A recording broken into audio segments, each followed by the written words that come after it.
Good morning. Hope you are keeping well. It seems to be the first Monday morning in the past 2 months where it's been raining. Can you believe it? 8 weeks ago this week, schools closed down. 8 weeks ago this week. If somebody was to say to you 8 weeks ago that your children were going to be at home for the next 8 weeks, you'd say, no, that's not going to happen. Fair play to everybody and fair play to the children. Any children that are doing your homework this morning and a lot of doing their schoolwork, the best of luck to you today. A lot of people have been talking about how lucky we've been with the weather. It's been so good. It was lovely weather over the weekend. Now this week it's not forecast to be too nice, so maybe it's going to be more difficult for people. The message remains the same, folks. Stay safe. Observe the guidelines. The message is not an American message from a certain man. Don't forget to drink your daily dose of bleach, says Dettol Dan. No, don't do that. We don't want you to do that. The best word I've heard to get through this continues to be from a text that was sent the first week that this started. Edge forward every day. Do a little, do it well, take your time, slow down and appreciate everything good we have in the world. Like memories. The memories that John and Margot Coadys had of their wedding day 59 years ago. Imagine, 59 years married. John F. Kennedy had just been inaugurated as the President of the United States. That's how long ago it was. Wonderful memories which were brought back last Friday when some of their 7 children and 22 grandchildren paid a surprise visit to the family home at Gracedew. John and Margot were in their 80s. They just had a lovely dinner delivered by Mary Grimes. Thanks to her and to her teams for all you're doing, delivering meals, lovely meals, and all the Meals and Wheels teams as well. I arrived, unknown to John and Margot, around the back of the house. A few of the relatives gathered at the front, maintaining social distance at all times. A fleeting visit from a distance. Here, and happy anniversary, John and Margot Coadys. Happy anniversary. Oh, gee.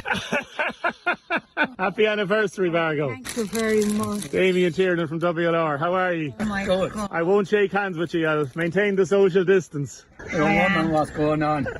Is there something going on, is there? No, No, there isn't. There isn't. Not at all. I listen to you every day on the radio. I just love it.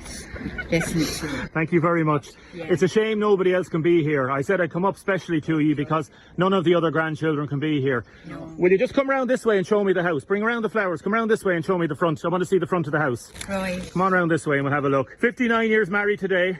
Yeah. We'll go round this way there. You can leave the glasses there. We'll go round this way. It's the secret of 59 years of happy marriage. Living out the country. You have a beautiful house here. 50 years. We'll go round this way to the front. And how much do you miss? 22 grandchildren? Yeah. And great-grandchildren? 5. 5. Yeah. And do you miss them? I You miss them coming out. You missed them coming out. Oh, Jesus. Come around here. Come around here. Come on, John. Come on, John. Thanks to me. Hello, Emily. Hello, Sean. Hi, Keen. Anne Marie. They made signs for you and everything. Look. Look at the sign. Do you make that sign, did you? It's like winning streak. Come on up a little bit closer here. Come on up. Well, Jamie. Who's this? Who do we have here? This is Sophia. Hello, Sophia. Happy anniversary. Well, what do you think, John? What's going on here? They kept it for you, didn't they? Well, Niall. Did you take the day off? You did. Margot, what do you think? I'm flabbergasted. By the way, that's your balloon, is it?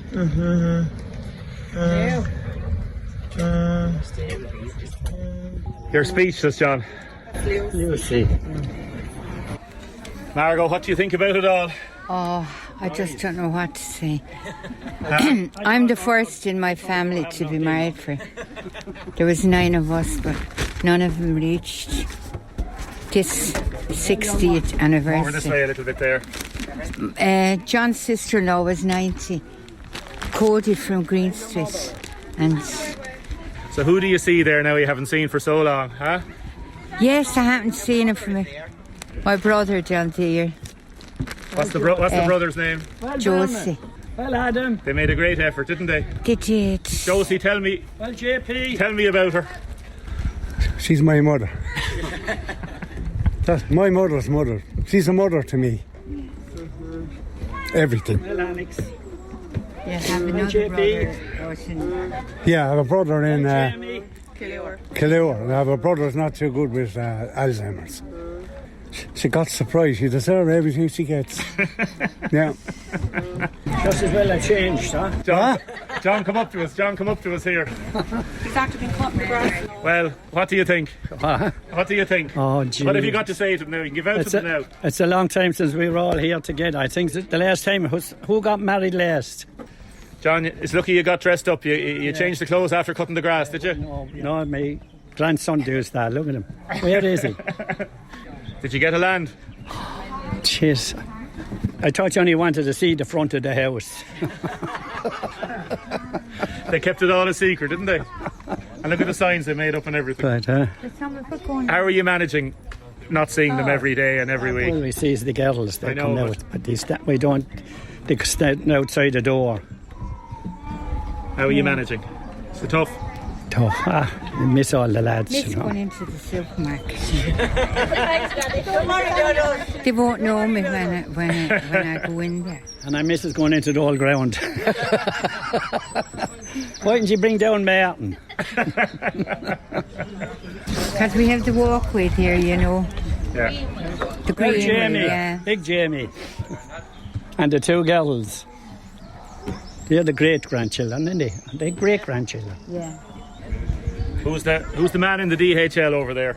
That's Raymond. You're kind of shy, are you? Yeah. It's a great day for them, isn't it? The two legends, and they all love them there, so that's all you can say, isn't it? They looked after everyone here, so. And it's nice to see him, isn't it? 59 years. I don't think any of us will ever get to 59 years. 59 years married, 1961. Unreal. Yeah, we won't see that. Not together, anyways. We give him a big round of applause, everybody, will we? Thanks, Ian. Who have we got here? I'm a daughter-in-law, Liz. What are they like as parents-in-law? They're the best parents-in-law ever you could ever want. We all love them so much, and we just want them to be safe through all this and mind themselves.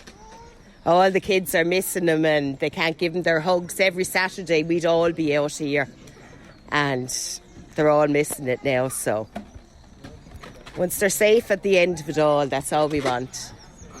Are they good grandparents they are? Oh yeah, they're the best. They are. We miss coming out to them every Saturday, and especially Saturday morning for a few blasts. They'd be up waiting for us, cup of tea, ready to go.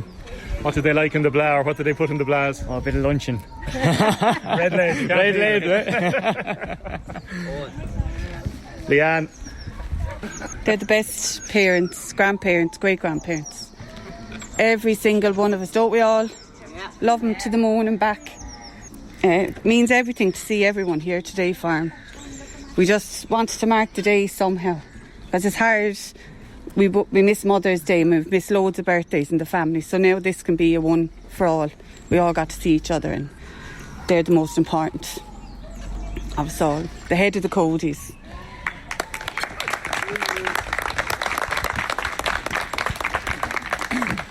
Adam, you just had the grass cut in time. Now I'm going to have an interview with Barry Grant in a minute. Stay with us, please. A number of texts. Damien, I'm in tears here listening to that lovely family. Thank you very much. Another person, tears rolling down my face. I want to wish happy anniversary to Margot and John. 083 333 975 is our text and WhatsApp number. Our Laura's there waiting for your calls on 051 846 123. And I was ahead of myself by a few days. It's seven weeks this week, at the end of this week, regarding the closure of schools. Want to give a little mention to the Community Hero Award before I talk to Barry. This is in courtesy with SE2. €250 Waterford gift voucher every week. Can be used in shops, bars and restaurants, obviously when they open. And it's the Community Hero SE2 of the Week Award. And if you want to text in your name, Hero, text in the word hero with your hero's name and the good deed to 083 333 975, or you can go on the WRFM website. Please do that, and thanks very much to SE2 for that. And before I talk to Barry, I have to give a special mention. Happy birthday to Maria Gleeson. She's the best wife, mammy and nanny in the world.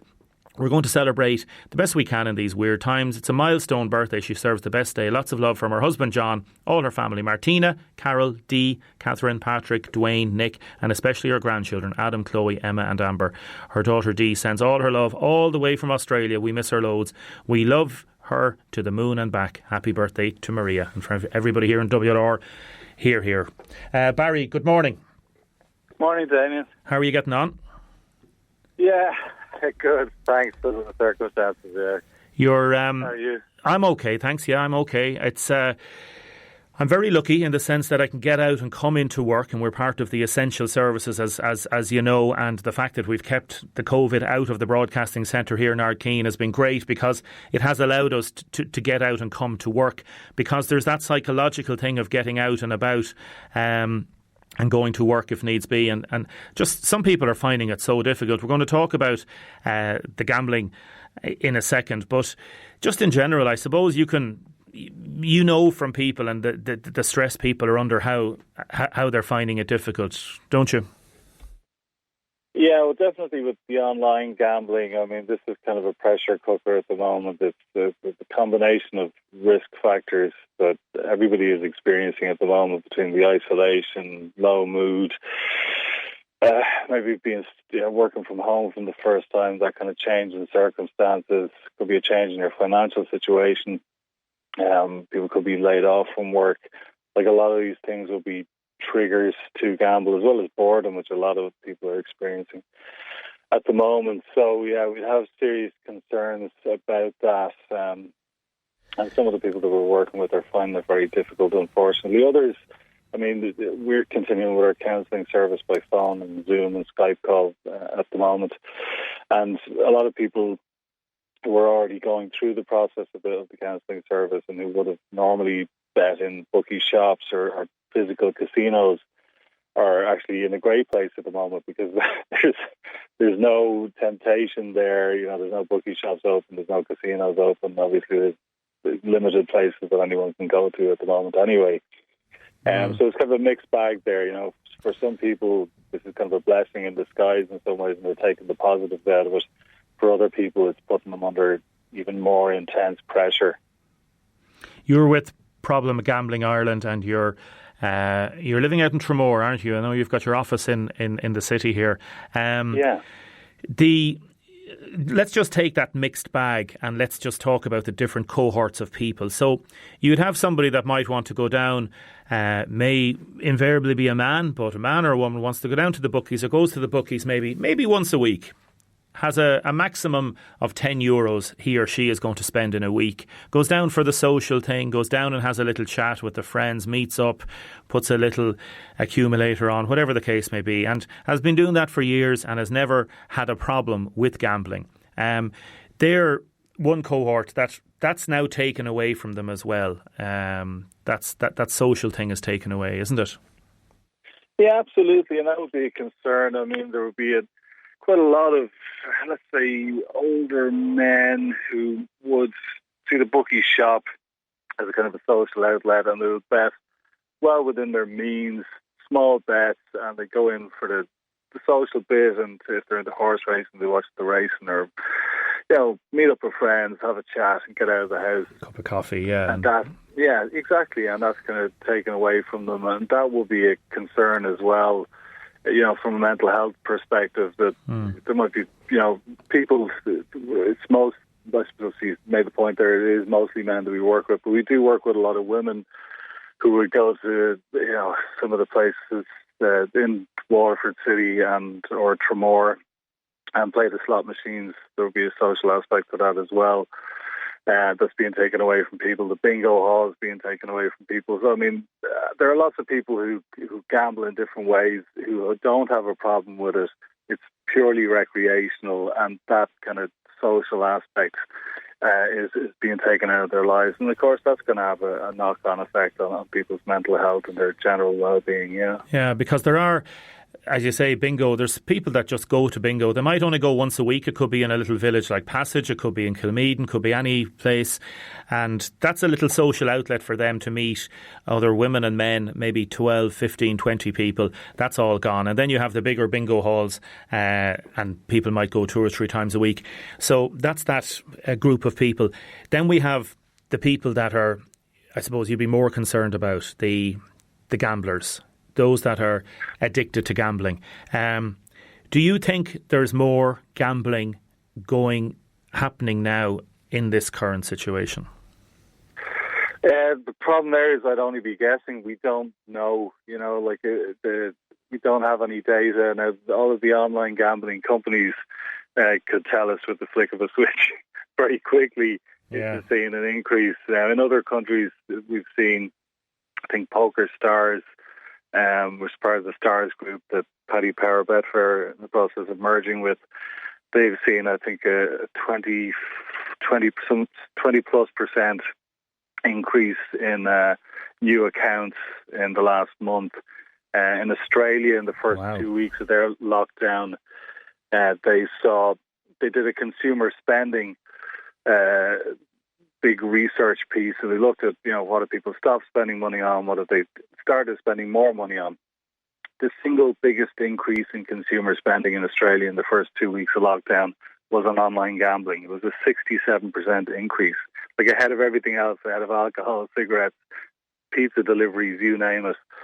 It was online gambling, and the Australia and Singapore are two countries in the world that are ahead of us for gambling spend. Only Australia and Singapore will be ahead of Ireland for gambling spend. So there'll be indicators there, along with the risk factors, that there will be a move to online gambling, which unfortunately is far more addictive. Like, the research would show that it's 3 times more addictive, let's say, doing sports betting online versus doing sports betting in a bookie shop. Yeah.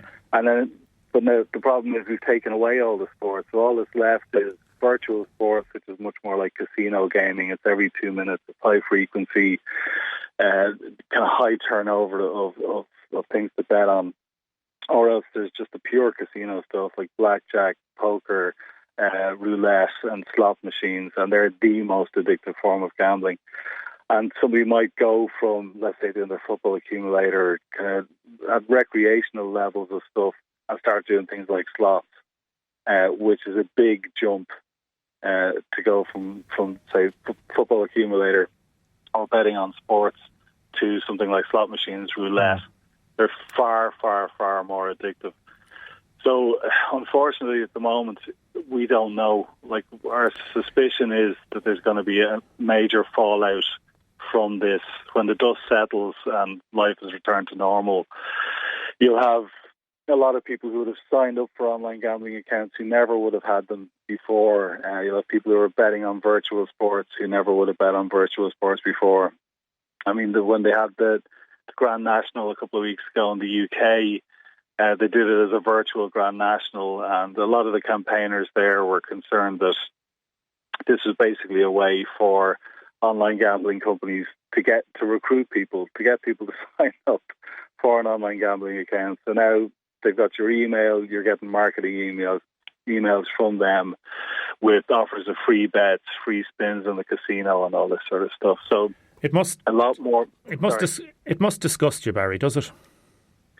Like, you've been campaigning, we've had you on before. The government still haven't done anything about online gambling. Like, it must really make you angry, does it? Well, it does infuriate me, the policy situation in Ireland at a government level. I mean, the industry is going to do what it's going to do. There's a lot of money to be made, and in the absence of regulation, you're just going to get a race to the bottom. It doesn't matter what the industry is. What really annoys me and infuriates me is the lack of movement from the government. Because, I mean, they published a document in 2013, which is a very good, robust piece of legislation, and then did nothing with it. We're here 7 years later. We still have no regulator. And it means that, you know, the sort of unscrupulous or unethical actions that you've seen the UK regulator handing out fines in the millions to major gambling operators, to household name gambling operators. The same operators also operate in Ireland with no regulation, right? So any kind of unscrupulous actions can go here, can happen here without any consequences for the operators, and that is infuriating. Yeah. Barry, contact number or email or website, where do people go, please? The contact number is 089 241 5401. The email is info@problemgambling.ie, or if people just go to the website, problemgambling.ie, all of our contact details and the contact information for the likes of Gamblers Anonymous and other organisations are all on there. Barry, to you and your family, take care and stay safe, okay?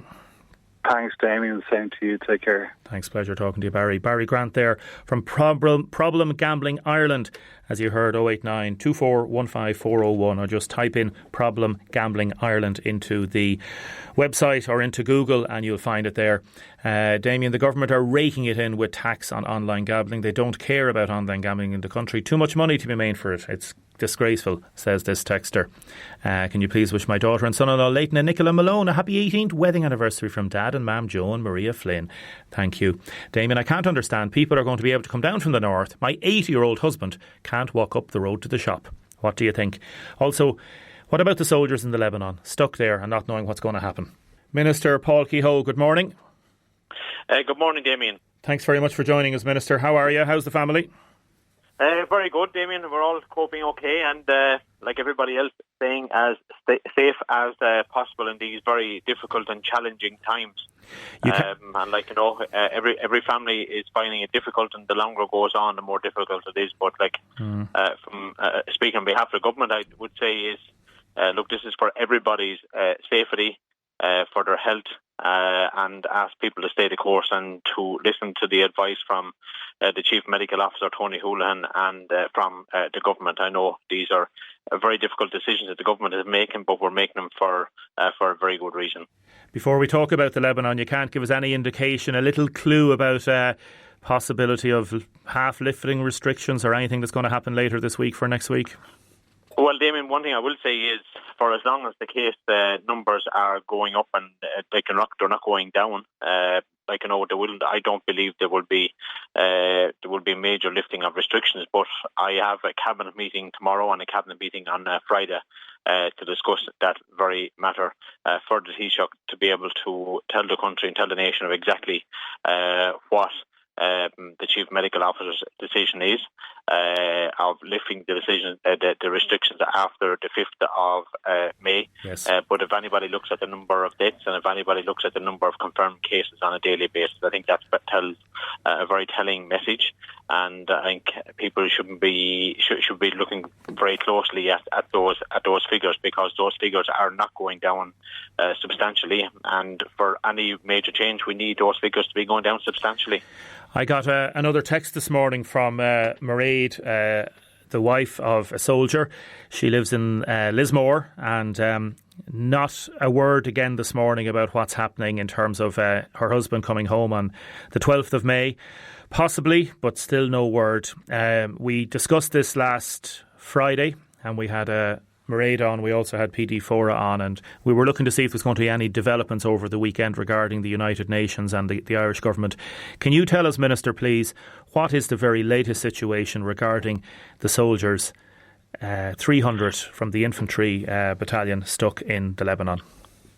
Well, first of all, Damien, I have to give a little bit of background to this. I think it's very important that we put this into context. If we currently have 350 troops serving with UNIFIL in Lebanon, and on the 5th of April, just gone, the United Nations General Secretary advised all troop contributing countries and mission commanders of his plans to suspend all rotations and leave for military personnel serving with the United Nations and UN missions until the 30th of June. This decision, which is a major decision for the UN to make, will impact over 100,000 UN uniformed personnel. So that has affected not just one family, not the the lady that you were talking about. This is affecting 100,000 UN uniformed personnel. So, in context, 100,000 families from over 120 countries serving worldwide. So this is not just an Irish Defence Forces issue. This is just not about people in UNIFIL. This is about over 100,000 troops serving in major peacekeeping missions in very hostile parts of the world. And it is also designed to ensure the health and well-being of our own personnel, and also limiting the movement of personnel into mission areas. And Damien, I think you know, and I think every listener would understand, we are in absolutely unprecedented times. This is something that has hit us, that is affecting everybody, not just my own department. It's affecting every decision now that every department is making. It's in and around COVID-19. So the UN Secretary General advised that in certain and limited extenuating circumstances that it may be determined that units or uniformed personnel may be deployed or rotated in order to continue or to deliver on the mission mandate. So in that, the Chief of Staff of the Irish Defence Forces have both written and has spoken to the Force Commander in UNIFIL. The Force Commander is the person who is in charge of the mission. So both the Chief of Staff has written and has spoken to him, and I have spoken to the Chief of Staff on this since he has spoken to the Force Commander. That, in tandem with that, is my own department, the Department of Defence, and the Department of Foreign Affairs, through our own permanent mission in New York, has been in very close contact with the UN headquarters at senior level in relation to the case being made for an exemption. And these contacts are continuing. Now, we now await the response from the UN headquarters in New York. And as Minister, my overriding priority is to ensure that our troops get home safely and as close to the rotation date as possible. Okay, a couple of... Can I just ask you, Minister, a couple of specific questions then on this, okay? Do you know when the United Nations will make a decision on that? Well, Damien, I hope that the United Nations will make a decision on this in the next short while, because this is not just about Ireland. No, I understand that. Yes, I want Ireland to be a priority. You've said that. We are dealing with 100,000 troops, so there is many countries who are looking for the same exemption as what Ireland is looking for. And while no stone is being left unturned, I need people to realise the huge complexities involved here in getting people home in the current pandemic. It is not just as straightforward as sending out a plane load. No, and nobody... the 360 troops and just leave them, because, nobody's suggesting that, Minister. Yes, it is. It's about being quarantined on the Lebanese side, it's about quarantine on the Irish side. About troops going out, yes, of course. Troops going out go out in two different locations to make sure that there's a continuity of Irish troops on the ground. Okay, so you don't know when the United Nations are going to have that answer. You expect it shortly. Do you think it might be by the end of this week, because we're now coming up to May? Well, Damien, I'm not going to give a timeline that, because I don't want to leave people disappointed that the Minister came on your radio station. No, I understand. Yes, he's going to make But you don't know, do you? And it's going to make a decision. I don't know, but you don't know. That's fair enough. Fair enough. We are making absolutely at both a uniform level, and through the Department of Foreign Affairs and my own department, and through our senior officials in New York.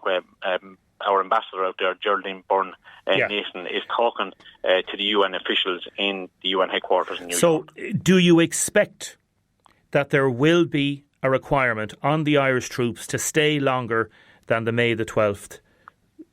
Well, Damien, we are now approaching, today's date is the 27th of April, and the UN said that there would be no rotations between until June the 30th, except for the exemptions made. We have requested and put in a very strong case as to why we want to do that, because we have had a number of rotations happening very successfully let it be to EUTM Mali, the training mission in Mali, to UNDOF and the Golan Heights, and also in Kosovo. And we are now working with our German colleagues to ensure a successful rotation of our Army Ranger Wing personnel based in a place called Gao in northern Mali. And these have all been extremely complex rotations for the safety and to make sure that there's a continuum of troops on the ground out there. One other question, please, Minister, because I was talking to a number of soldiers in the Lebanon last week. They were worried and concerned about the lack of information coming from the commanders to them about this. So, for example, the statement that I received, the background briefing that I received from your document, saying that they've all been informed of the ongoing matters. I would suggest that there could be more to be done regarding keeping the soldiers informed. Well, Damien, what I will say is we totally depend on the information coming back from the force commander. So when the force commander makes his recommendations to the UN headquarters, that comes back then to the force commander, and then it comes back to the unit commander of our brigade in Unifil in South Lebanon. Yeah. So we're not withholding any information here whatsoever. I know there's plenty of people out there spreading other information out there which is totally untrue. So if there's any information, I would ask people that they would take it either from the Defence Forces, from the Department of Defence, and trusted sources from the Department of like ourselves. Yes, exactly. It's like all the hoax media that has gone on about COVID-19. So I thought people would at least know that if they're looking for news, that they would get it from the official channels. And my office, the Chief of Defence, the Chief of Staff's office, have given whatever information is there possible to the troops, to the families. I know this is a very difficult time, and I'm getting texts in loads. You're right, Minister. So many texts, and you know this. You're conscious of it. Like, families are texting me here now, and they're talking about the pain and the suffering they have at home, and the stress of minding children and their loved ones being away. It's a horrendous situation, isn't it? It is, and Damien, when you compare, there's many other families out there suffering as well, and because of this very pandemic this morning, I'm trying to deal with a loved one who a parent has passed away, and he will not be able to get home for the funeral. So, this is the sort of issues that is happening out there. But what I want to be able to do is get our people, get our personnel home as safely and secure as possible. And as quickly but as also, possible. I am very conscious of that our personnel are out there, and we need a continuum of personnel on the ground out there, because it's not just simply, as I said earlier, extracting 360 soldiers out and putting 360 soldiers in. There has to be. This is why the rotations are done in two chalks, as they call them, the two rotations. Yes. That there's a specific number of people go out there for maybe 2 to 3 weeks to kind of get themselves embedded in to the mission area before they actually take over. And this is, I understand the impact that this has on families, and this is why I want to clarify. But there are a lot of complex issues that we have to work through here. Yes. That is why my officials are engaging with the UN, with the United and Nations, that is why the Defence Forces are in contact with the Force Commander. And when we know more, we will be communicating that to the troops and to their families directly. Minister, I know I have spoken to Ger Guinan of PD4. I understand you said you had him on your programme on Friday last. I spoke at length with Mr. Guinan on 2 occasions, just on either Wednesday or Thursday, and before that as well. Okay. So look, everything... We'll see how it goes, No, I understand, Minister... No stone has been left unturned. Minister Paul Kehoe, thanks very much for joining us. Thank you very much, Damien. Thank you. Minister Paul Kehoe there, Minister for Defence, talking about the Irish troops. God help those families who are waiting to get home from the Lebanon. I just can't begin to imagine, says this person. Another texter, all the others have been rotated. Why the hell can't our lads in the Lebanon? It's an absolute joke. The Minister doesn't seem as concerned about his own troops. Well, he would disagree strongly about that. He would be saying he's very concerned about it. And this is from a very worried and stressed fiancé. Keep your texts coming in, 083 3333 975. Now, keep your texts and comments coming in, 083 3333 975, text or WhatsApp, or you can call Laura on 051 846 123. I'm going to go straight, though, to Richard. Good morning, Richard. Good morning, Damien. How are you? I'm good, thank you. Richard Hogan, family therapist and author of Parenting the Screenager. We had you on a number of months ago. You're offering a free download of Parenting Through the Coronavirus Lockdown. Tell me, please, about this.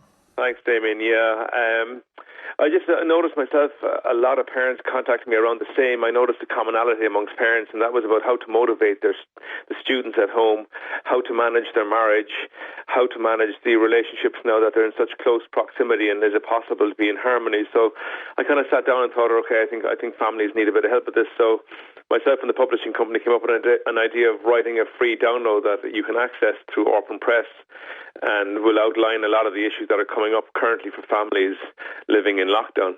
Okay, so it's through Orphan Press, ORPEN. Yeah, so if anybody wants to do this, what do they do? Just type in Orphan Press on Google. Yeah, I suppose is as handiest. Sorry, Damien. Yeah, just go into orphanpress.ie and the free download will be there. Okay, so let's go through a couple of the different things. So the practical advice on how to manage your marriage, how to support and entertain children from toddlers to teens, how to support Leaving Cert students as they face uncertainty. Today, a lot of students are back at their desks at home, trying to download stuff if they have proper broadband. And parents are looking out at the weather and they're saying, oh, it's not giving great weather for the week. That anticipation of the week ahead, how do you deal with that? Do you just focus on the present, or what do you do? Yeah, I think that's a very important question there, because, depending on the age group that you have in the house, let's say if you have a Leaving Cert student, that presents a particular problem, because the students I've noticed over the last number of weeks have become very disrupted and derailed because of the postponement of the Leaving Cert, and now due to the fact that they have the 29th of July as a start date, they've found themselves really struggling to stay motivated, because the finish line was moved, and that can be very unsettling for the psyche. So it's very important that parents get them back, get them motivated, get them into a very good routine. The week ahead, it's really important, I think, when you're asking that question, what do you do about the week ahead, that everybody in the family gets into a routine. When you lack routine and that becomes eroded, let's say, it causes a lot of anxiety, especially with students studying for exams. And now that the Junior Cert has been cancelled, that has caused huge problems in families, because parents are trying to keep their say, 16-year-old Junior Cert student motivated, and it's very difficult when there's no exam. And I think it's very important more than ever now that they stay doing a little bit of work, obviously reflecting the fact that the exam has been cancelled, but that they must stay engaged with the work. So it really is, the week ahead is really about getting a healthy routine that, sleep patterns, normative sleep patterns were really disrupted, I think, in the last number of weeks with this lockdown. So it's very important that they get into good, healthy sleep routine, and that they're eating well. With teenagers, David, they eat anything you put in front of them. So it's very important that you're monitoring the amount of calories and chocolate that's coming into the house, that they get a good diet and good exercise. Okay, but let's talk about a Monday morning now, and Junior Cert students saying, oh, well, I don't have the Junior Cert, and parents are... Yeah. They've been sort of saying, okay, you've been doing okay the last few weeks, you've got up and you've done your studies. They say, you can have a sleep in, you can have a lie in. Or they say, no, you have to get up. And a big row ensues then. And then the child, whatever age the child might be, gets grumpy and gets frustrated and doesn't want to study, so... That's for sure happening in many families across the country right now, and that's what I was saying there, that it has to reflect the fact that the exam has been cancelled. So if they do want to sleep in a little bit, maybe 9 or 10 o'clock, I would say that's enough, right? And they have to get up and do a little bit of work. And I say a little bit of work, I'd be looking at them doing about 2 hours each day, each weekday, because Damien, what will happen now, and what I see happening is that if they just suddenly stop studying and they go into fourth year, and they do very little work in fourth year, as we know, and they go into fifth year, then the standard that's required at fifth year, they'll be a year and a half without doing any writing assignments. They'll be a year and a half without really studying or practicing any writing for school. It's vitally important that they stay motivated now. I know it's hard when the exam is cancelled, but 2 hours a day wouldn't disrupt their day. They can go online and they can play their games and all the rest, and they can have a little sleep in. But in the middle of the day there should be some engagement with their work. Yeah, like we're 6 weeks and 4 days, coming up to 7 weeks, 8 weeks next week. it is so tough for so many people, isn't it? It's very disruptive, and it's putting huge pressures on families, Damien. And I'm a parent of 3 daughters myself. It is very, very easy to get into conflict because you're living in such close proximity. But a healthy family system, what I always write, and I've written in my book, is that it allows for you to be a part of and separate from. And the separate from now is really important. That we're in lockdown. Each member of the parenting group, needs to get out, get a break. You need to get away from the family system as well as being a part of it. It's important that you get an hour headspace because, parenting at the best of times, you can feel like there's no headspace. Now that you're in lockdown, you really need that kind of, you need that space to get out and process what you're going through, because we're all experiencing, with work and the economy and the news is so negative and the shrinking of the we can really feel overwhelmed by what we're witnessing. So it's important that we get out and process it away from the family and come back into the family system again. It's important as well that parents don't try to police or teach or educate their children if they're badly hungover. Well, I think two things there that you're saying there, Damien, is true. I think, first of all, parents need to relax because they're not homeschool teachers and they're not trained. That's a particular kind of nuanced training, right? Especially if you've got toddlers and all that, and they say preschool and tweens, let's say. They will catch up on all the work. There is RTE has this lovely initiative, TV Online, what's it called, online TV or School on TV, I think it's called. 11 o'clock, yeah. Yeah, and that's very nice, and it's very interactive and all that. But I would have noticed, and I wrote about it in the book, in my download, that alcohol consumption has gone up dramatically, and that speaks to, I think, the psychological experience that people are going through, that they're medicating themselves with alcohol, and alcohol is never going to be a positive way of dealing with stress. Or alcohol is a depressant, and then you get up in the morning, you're agitated with your son who's lying in bed, or your daughter, and then the interactions are going to be really heightened and very, very negative in the family. Yeah, no, very good. Listen, I had a look at your other download. It's very good, excellent, and keep up the great work. So it's Orpen Press, Orpen, Orpen Press, and type in Richard's name, Richard Hogan, if you want as well. Richard, mind yourself and your children and take care, okay? And you too, thanks. Talk to you soon, thank you very much. Richard Hogan there, family therapist and author of Parenting the Screenager. So it's called Parenting the Screenager. So it's a free download of that chapter. Definitely worth doing. If you're there now this morning, please do it. Stay with us.